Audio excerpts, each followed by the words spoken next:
Hello dear students, welcome you all. आज का topic है हमारे पास potential energy. Okay, potential energy क्या होता है? इससे पहले आप लोगों ने पढ़ा था काइनेटिक एनर्जी।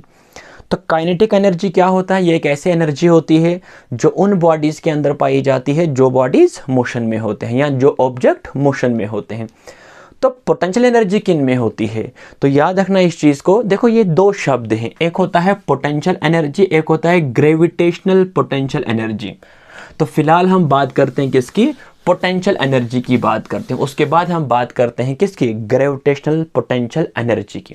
ध्यान रखना भाई, व्हाट इज पोटेंशियल एनर्जी? याद रखिएगा, ये एक ऐसी एनर्जी होती है जो एक बॉडी के अंदर आती है ड्यू टू इट्स पोजीशन और कॉन्फ़िगरेशन।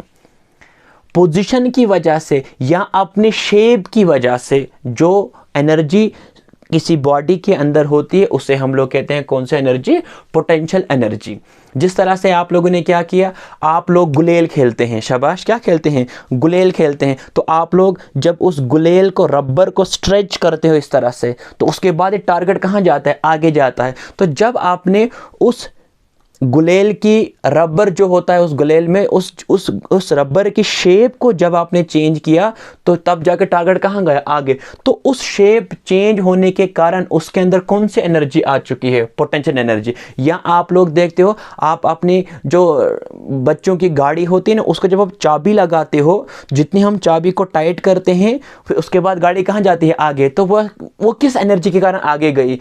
हमने उस चाबी को जब क्या किया, जब हमने उसको चाबी लगाई, उस गाड़ी को हमने चाबी लगाई, है ना, तो उस गाड़ी के अंदर कौन सी एनर्जी स्टोर हो गई? उस गाड़ी के अंदर एक स्प्रिंग होती है जिसको हमने क्या किया, उसकी शेप को चेंज किया, और शेप चेंज होने के कारण उस गाड़ी के अंदर कौन सी एनर्जी स्टोर हो चुकी है?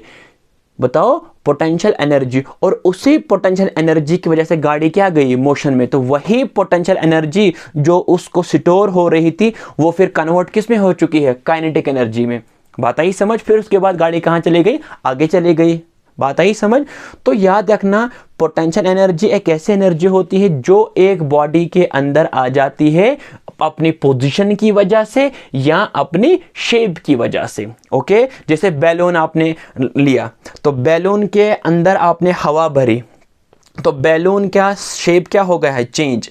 अब बैलून की शेप चेंज हो गई तो बैलून के अंदर कौन सी एनर्जी आ चुकी है? Potential energy. कौन सी एनर्जी?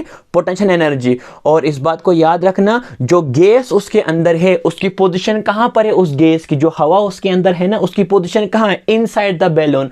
तो हवा के अंदर भी कौन सी एनर्जी आ चुकी है? Potential energy. या जो बैलून के अंदर स्टोर हो चुकी है एनर्जी, उसको भी हम कौन सी एनर्जी कहते हैं? पोटेंशियल एनर्जी कहते हैं। तो सिंपल सी बात है, ये एक ऐसी एनर्जी होती है जो एक बॉडीज के अंदर होती है ड्यू टू इट्स पोजीशन और कॉन्फ़िगरेशन। याद रखिएगा। इसी तरह से दूसरा शब्द है ग्रेविटेशनल पोटेंशियल एनर्जी। कौन सी एनर्जी? बोलो शाबाश, ग्रेविटेशनल पोटेंशियल एनर्जी। याद रखना, ये एक ऑब्जेक्ट्स के अंदर आ जाती है, ये वाली एनर्जी। मतलब ये एनर्जी उन ऑब्जेक्ट्स के अंदर स्टोर होती है जिन ऑब्जेक्ट्स को हम लोग हाइट पर रखते हैं विद रेस्पेक्ट टू ग्राउंड। जो भी ऑब्जेक्ट कहां जाते हैं? बोलो, जो भी ऑब्जेक्ट्स हाइट पर होते हैं with respect to earth, with respect to ground, तो उन ऑब्जेक्ट्स के अंदर कौन सी एनर्जी स्टोर होती है? Gravitational potential energy. मिसाल के तौर पर ये मेरे पास अर्थ है और इस अर्थ के सरफेस पर हमने एक ऑब्जेक्ट्स को रखा, मतलब ये एक मार्कर है। उसके बाद क्या हो गया? मैंने इसी मार्कर को क्या किया? मैंने इसी मार्कर को इस हाइट पर रखा, अबव द ग्राउंड। ओके, तो इस मार्कर के अंदर कौन सी एनर्जी स्टोर हो जाती है? Gravitational potential energy.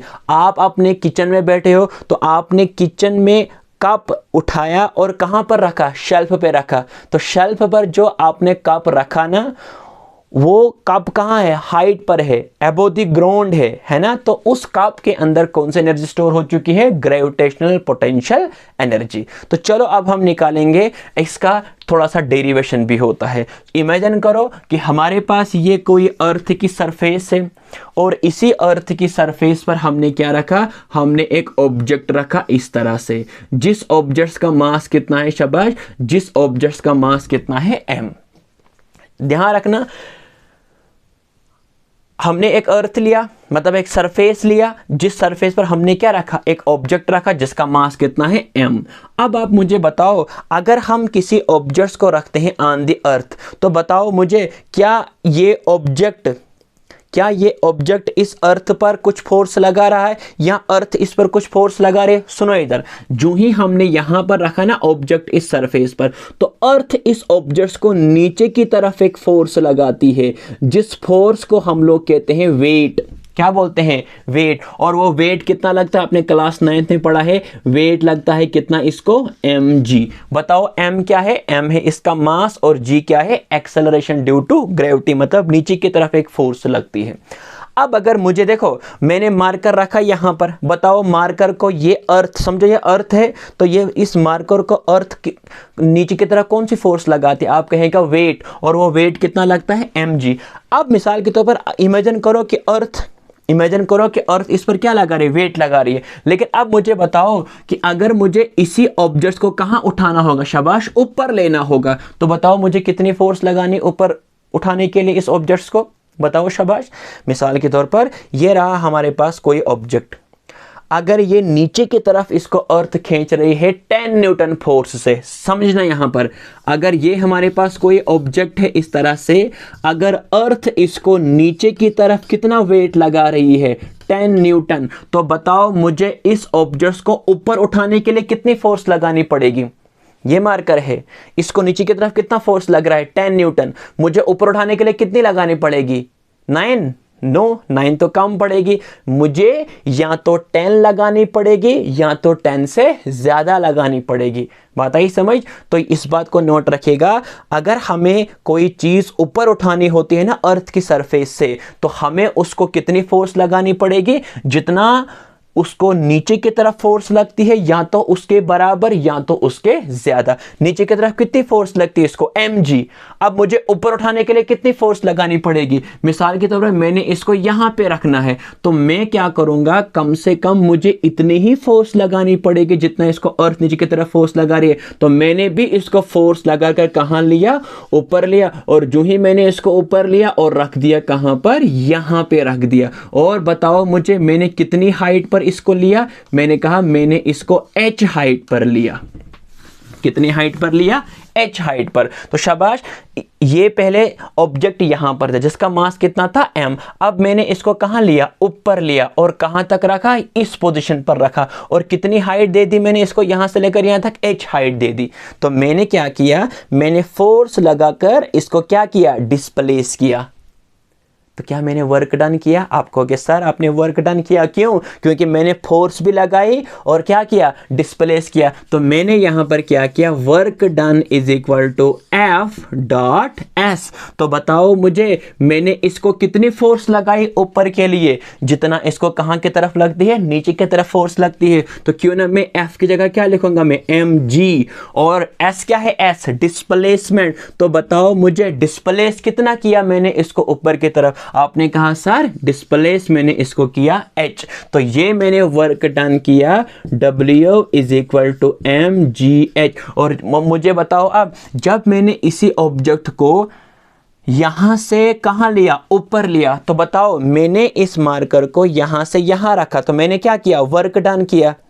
तो वर्क डन करने के साथ साथ इसमें एक टाइप की एनर्जी स्टोर हो चुकी है, जिसको हम लोग कौन सी एनर्जी कहते हैं? Gravitational potential energy. कितनी हो गई इसमें?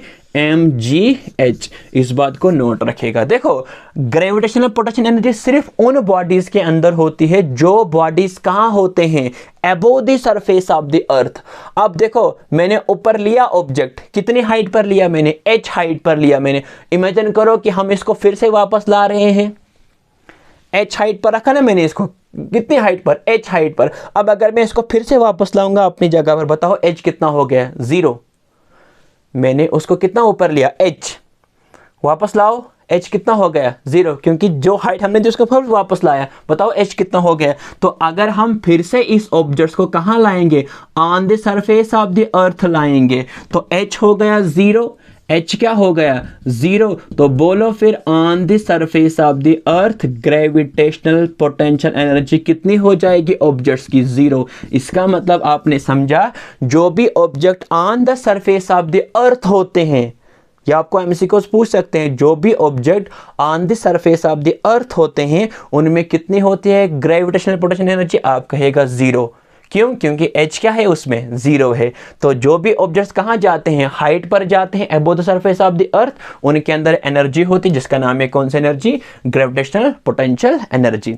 तो ये दो शब्द आप याद रखेगा, पोटेंशियल एनर्जी और ग्रेविटेशनल पोटेंशियल एनर्जी क्या होता है। तो पोटेंशियल एनर्जी एक बॉडी के अंदर होती है ड्यू टू इट्स पोजीशन और कॉन्फ़िगरेशन, मतलब शेप की वजह से और पोजीशन की वजह से जो ऑब्जेक्ट्स के अंदर एनर्जी स्टोर होते हैं उसे हम लोग कहते हैं पोटेंशियल एनर्जी। और ग्रेविटेशनल पोटेंशियल एनर्जी एक ऐसी एनर्जी होती है जो एक बॉडीज के अंदर होती है जब वो बॉडी कहाँ होता है, above the surface of the earth. Hope ये चीज़ आप लोगों को समझ में आ चुकी होगी। आज के लिए इतना ही हम पढ़ेंगे, बाकी हम कल करते हैं।